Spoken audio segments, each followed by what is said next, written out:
I say is alleged, my opinion, and for entertainment purposes only.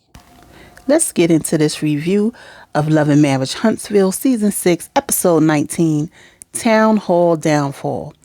So they continue with Melody and Marcel. And Melody is getting on Marcel about throwing jabs. He feel like it's his opinion. He could say what he wants to say. He tries to dumb down her businesses, saying basically that she's successful in her businesses because she has a platform. Duh. That's what you're supposed to do with a platform, which you and Tisha fail at consistently. And then he gonna say, well, the people at the Expo, they need people to show them what to do, and they don't have a platform. They don't have a platform such as reality TV. But in this day and age, you got Instagram, which is free. You got Facebook, which is free. You got Twitter, which is free. Hell, you even got YouTube to advertise your business. So you don't know what you're talking about. I think he just talks to hear himself talk. So Mel says to Marcel, you know me, I've been in business for a very long time. I had a business before this platform that made $1 million in a year. And you know that. And he gonna say, and where's it now? Bankrupt?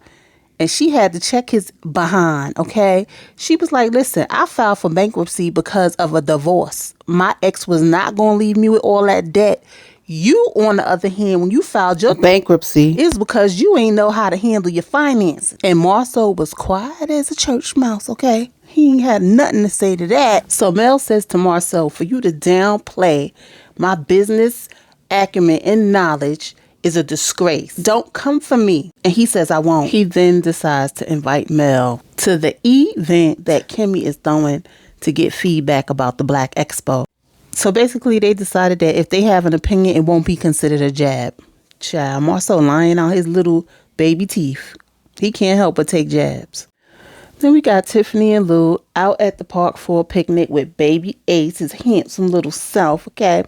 Tiffany wants Lou to spend more time with her at home, but he got an offer at the university, his alma mater, to be a baseball coach. Tiffany wants Lou to be more attentive and spend more time with her at home. And Lou is basically sitting there quiet because he, to me, it gave the energy of, we already had this conversation. So why are we having this conversation again? And Lou made a good point. If y'all didn't hear it, he was like, this is just like when you was starting up your business. I was at home doing everything, taking care of the boys, taking care of the house. Now I have an opportunity, and this is where it's at. Like, I'm doing my thing to take care of my family. So I don't know what Tiffany wants, but I guess Tiffany, like she said, she had this vision in her head of how they were going to be once she had this baby. But then reality set in. So everything is becoming overwhelming to her. So they're going to have to sit down and figure something out. I'm not even going to spend too much time on this scene because, you know, it really ain't make no sense if you ask me. I think Tiffany is just trying to get her some airtime to make sure she stay on this show. And that's just in my opinion. So the next scene is the Expo constructive criticism meeting.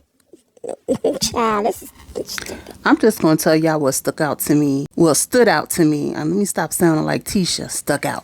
What stood out to me at this meeting? First thing that stood out to me is that Tiffany got a seat at the table, but they ain't want her to speak. Okay. Second thing is Courtney and Stormy show up. They greet everybody, dap everybody down, hug everybody. But when they get to Tisha and Marcel, Stormy hugs Tisha and ignores Marcel. Marcel was like, duly noted. The next thing I noticed is Martell wanted to know who the other seat was. Like, he ain't know who that seat was for. Like, who you think you playing with? Okay.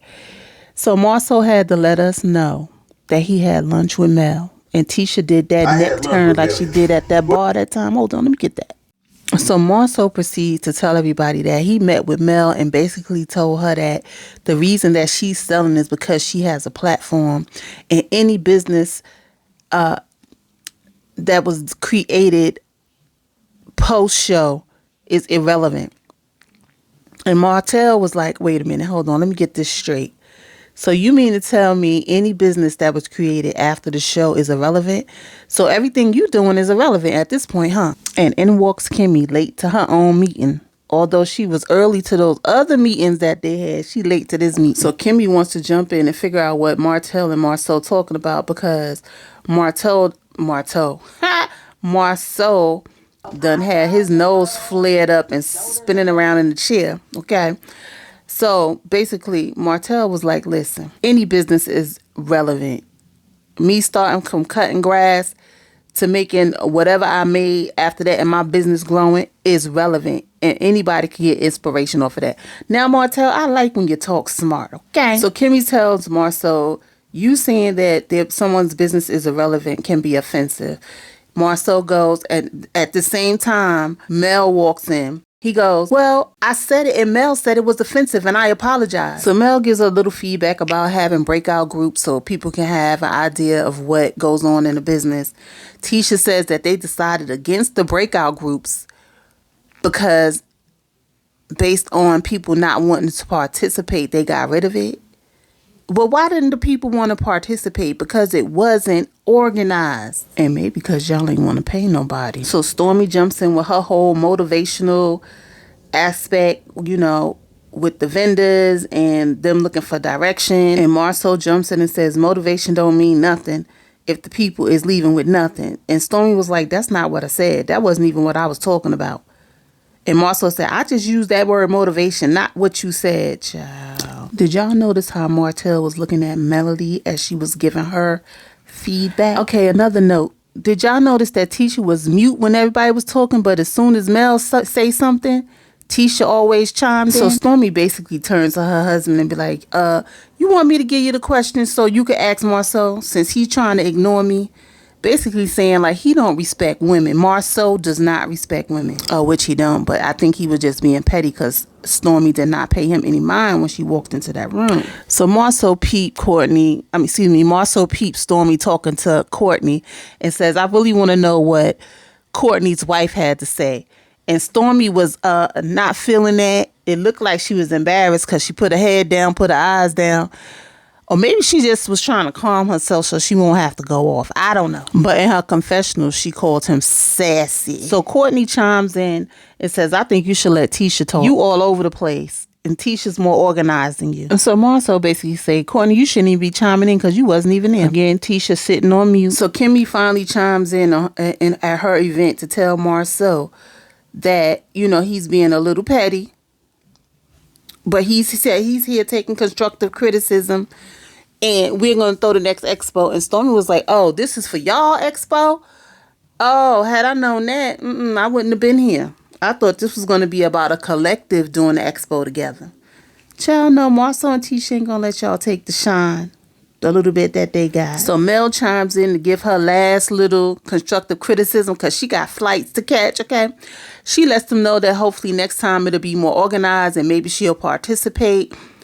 And girl, while Tisha crossing her leg and ready to pipe up, she was like, so you think it was not organized? And Mel says, yes, I think it was a little disorganized. Tisha goes in and say, well, we're not talking about things that happened prior to the event. We're talking about things that happened at the event. And Mel was like, yeah, the $100 that your husband asked Stormy for at the event. So we're not going to downplay what I said. So Mel in her confessional basically said she noticed that Tisha was very quiet when everybody else had their opinions and even receptive. But as soon as she say something, it's a problem. Yep, because she don't like you, Mel. Jealous. And basically Mel was like, deuces, I got a flight to catch. Okay. So Mel exits. So Marceau says, whatever feedback we get, good or bad, I'm going to take it and use it for our next Expo. So Tiffany chimes in and says, even the women at the table, he going to say, I know you're not used to being valued, but you'll be in value here. And all Tisha could say was, Marcel. So Stormy says, damn, Mr. Have to get the last word. And Marceau's talking, and then you hear Stormy say, just like a bitch. Again, Tisha's on mute, letting Stormy disrespect her husband. Again, she ain't had nothing to say. So Marceau says, Stormy trying to get a reaction out of me. And she thinks she's going to make me mad. He said, no. She's going to leave mad before I leave mad. Because he's petty. Tisha again in the confessional on me. So Kimmy says this is not productive. Marceau says we know who not to invite next time. And Stormy says that's not what you told Mel. What you mean by that, Stormy? And Courtney said, well, we ain't coming because it's disorganized. We ain't coming to no unorganized event. So they get to talking about this daggone $100 again, and how Kimmy didn't know and Stormy didn't know. And then here go Marcel talking about if he was throwing a birthday party and it wouldn't be about you. What? Shut up, Marcel. So Marcel said, if she want to be petty, I could be petty. But this is the stuff Stormy talking about. You going back and forth with women and acting like a biatch. Okay, that's what that's Stormy's point. Again, Tisha on mute in the confessional. So Kimmy invites Miss Nell down to her office, basically to tell her why she didn't invite her to this doggone constructive criticism meeting. What a wasted scene. We could have did a scene with Chris and Nell and get to know more about them.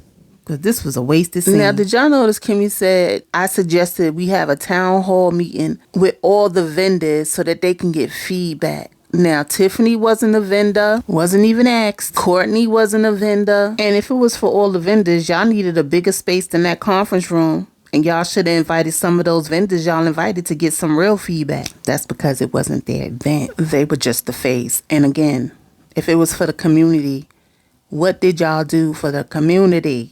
What businesses did y'all help in the community? All I'm going to say to finish up this scene is Kimmy is full of shit. She contradicted herself. She invited them to uninvite them because Tisha would feel away. That's all I got out of that. Nell's whole point is, listen, we've been in North Huntsville for over 30 years. We have a business acclimate that y'all could use some advice on, okay? That's all she was trying to say. But Kimmy made it about Tisha. So they decided that they're going to agree to disagree and move on. So Miss Nell says, what they say, we Gucci. And Kimmy says, no, not like Stormy giving out Gucci bags, child. I wonder if Stormy going to have an issue with that. Note to Miss Nell, throw that wig away. It ages you. It looks undone. I think you're a beautiful woman. Throw it away. Then we got this final scene with Martell and Fred.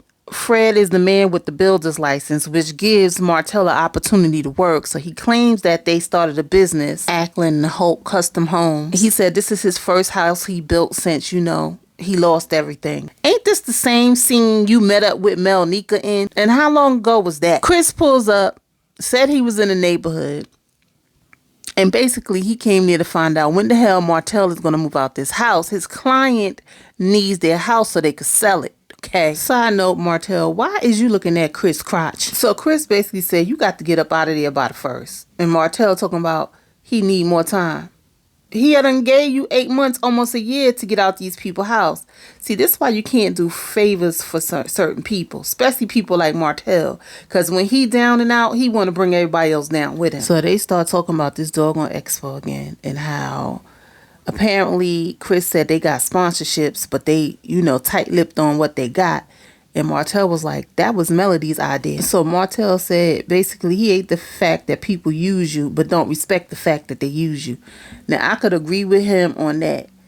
Like, no, the Scots don't got to keep thanking y'all, but they also ain't got to keep downplaying what y'all did for them. So Chris says, he also made a comment, Marcel also made a comment about guess who owns Scout now.